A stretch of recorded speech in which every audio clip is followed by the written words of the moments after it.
참 예수님 사랑합니다.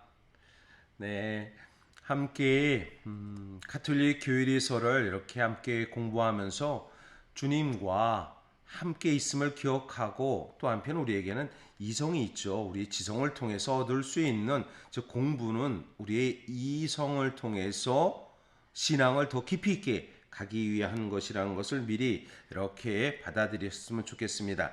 믿는다는 것은 무조건 대상으로 믿는 것은 사실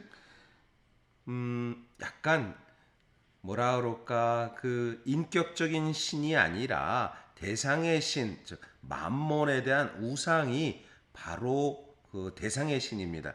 그래서 우리는 대상의 신이 아니라 주님이 우리 안에서 있음을 기억하고 주님의 그 말씀 안에서 새기는 것. 그래서 하느님의 아들 예수님께서 주님이다라는 것을 우리 믿습니다. 오늘은 주님에 대한 단어입니다. 즉 예수님의 칭호 가운데 주님이라는 칭호를 이렇게 함께 살펴보도록 하겠습니다. 446항부터 이렇게 보도록 하겠습니다. 모세에게 계시하신 감히 부를 수 없는 하느님의 이름, 즉 야훼는 YHWH라고 영어로 표시되지만 그러나 히브리 말로 야훼는 사실 자음만 이렇게 있고 또 모음 자음이 결합되지 않았기 때문에 히브리 말로는 어떻게 읽을 수가 없어서 그래서 개신교에서는 여호와라고 읽기도 합니다. 야훼는 그리스말 역으로 구약 성경에서는 키리오스 즉 주님으로 번역됩니다.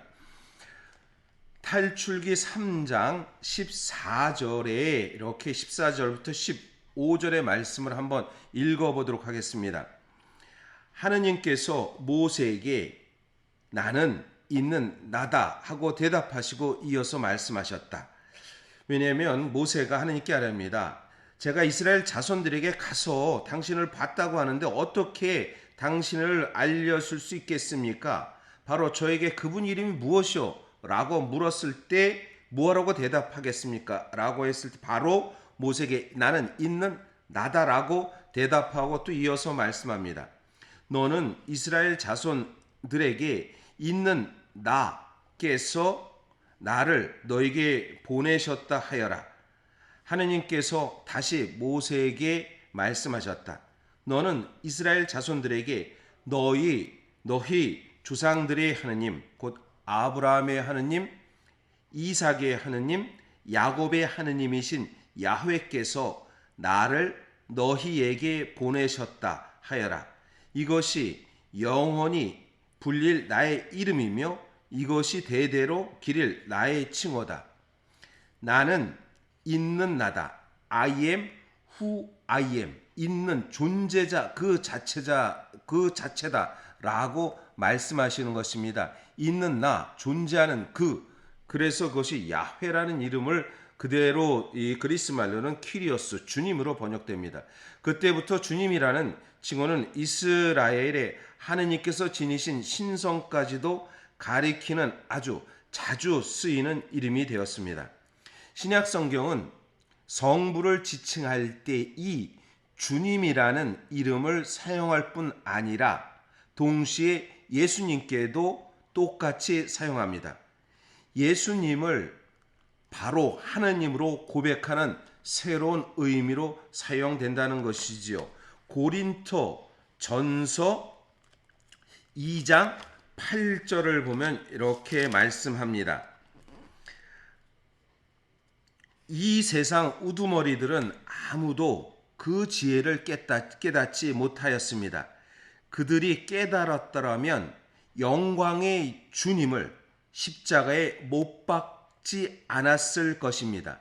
영광의 주님 십자가에 못 박지 않았을 것입니다. 예수님을 십자가에 못 박지 않았을 것입니다. 라고 하면서 바로 예수님을 주님으로 이렇게 고백합니다.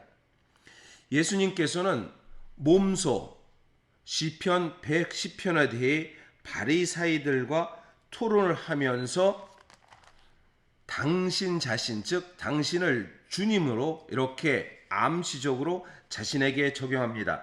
마태오복음 22장 41절에서 10절에서 이렇게 말씀하십니다.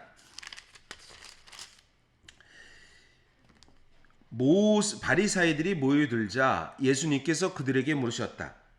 너희는 메시아를 어떻게 생각하느냐? 그는 누구의 자손이냐? 그들은 다윗의 자손입니다. 하고 대답하자 예수님께서 그들에게 말씀하셨다. 그러면 다윗이 성령의 도움으로 그를 주님이라고 부르는 것은 어찌 된 일이냐? 주님께서 말씀하셨다. 내 오른쪽에 앉아라. 내가 너의 원수들을 내 발판 아래 놓을 때까지. 즉 시편 110편의 말씀입니다.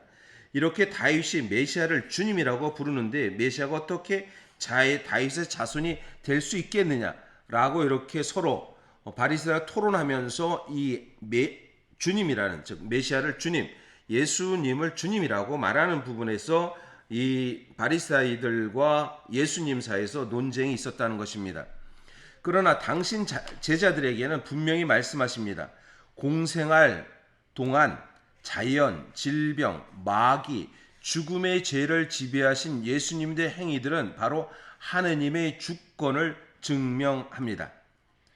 복음서에서는 사람들이 예수님께 말씀 드릴 때 매우 자주 그분을 주님이라고 부릅니다. 이 칭호는 예수님께 다가가 도움과 치유를 받고자 하는 사람들의 존경과 신뢰를 증언합니다. 마태오복음 8장 2절 그리고 14장 30절 한번 볼 텐데요. 마태오복음 8장 2절에서 이렇게 말씀합니다. 예수님께서 어떤 나병 환자가 다가와 예수님께 엎드려 절하며 말합니다. 주님께서는 하고자 하시면 저를 깨끗하게 하실 수 있습니다. 그러니까 예수님께서는 내가 하고자 하니 깨끗하게 되어라 라고 말씀하십니다. 마태복음 14장 30절에 보면 이렇게 말씀하시는데요.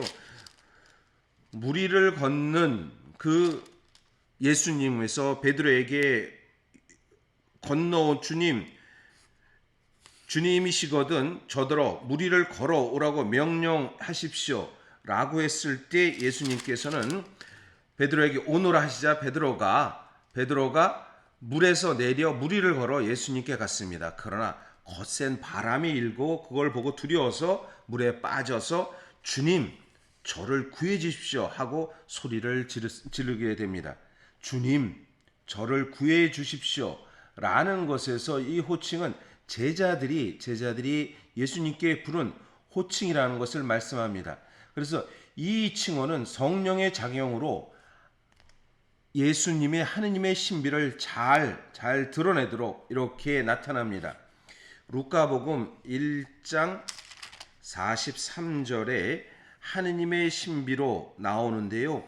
여기에는 바로 마리아가 엘리사벳을 방문했을 때 엘리사벳의 노래, 즉 찬가하는 이야기인데 바로 이 말씀입니다. 당신은 여인들 가운데서 가장 복되시며 당신 태중의 아기도 복되십니다. 네, 주님의 어머니께서 저에게 오시다니 어찌된 일입니까? 네, 주님의 어머니께서 저에게 오시다니 어찌된 일입니까? 라고 그 엘리사벳이 마리아에게 하는 말씀입니다. 부활하신 예수님을 만날 때 이 칭호는 저의 주님, 저의 하느님, 요한복음 20장의 말씀에서 예수님께서 부활하셔서 나타날 때 제자들에게 나타나서 하는 말씀입니다. 20장 28절에 보면 바로 토마스가 예수님께 이렇게 대답하면서 나는 보고서야 믿는다라고 했을 때 토마스에게 나타나서 토마스에게 얘기합니다. 내 손가락을 여기에 내어보고 그리고 넣어보아라. 내 손을 뻗어서 내 옆구리를 넣어보아라. 그리고 의심을 버리고 믿어라. 그러자 토마스가 예수님께 말합니다. 저의 주님, 저의 하느님. 그러자 예수님께서 토마스에게 말씀하셨습니다. 너는 나를 보고서야 믿느냐? 보지 않고도 믿는 사람은 행복하다. 저의 주님, 저의 하느님으로 고백하는 토마스의 그 고백. 어찌 보면 우리의 믿음이죠.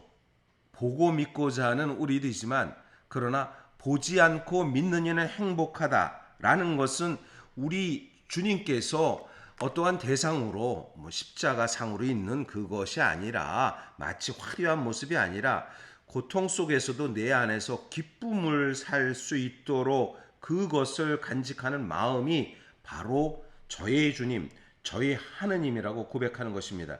이 칭호는 퀴리오스, 주님이라는 칭호는 바로 그리스도 전통 안에 자리 잡은 고유의 사랑과 정감을 줍니다.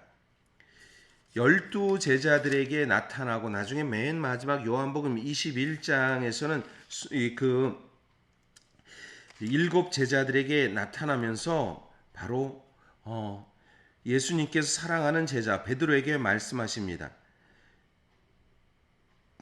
주님이십니다 라고 하니까 주님이라는 말을 듣고 즉 사랑하는 제자 요한이겠죠. 요한이 베드로에게 말하니까 저분은 주님이십니다 라고 했을 때 그 말을 듣고 옷을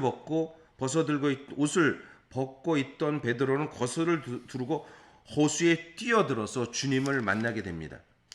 이 모습을 통해서 주님이십니다 라는 것은 바로 예수님의 믿음에 대한 고백이라는 것을 다시 한번 기억했으면 좋겠습니다. 네, 오늘 여기까지 공부하고요. 또 이어서 이 퀴리오스 주님에 대해서 다음 시간에 공부하도록 하겠습니다. 네, 오늘도 행복한 하루가 되시기를 바랍니다.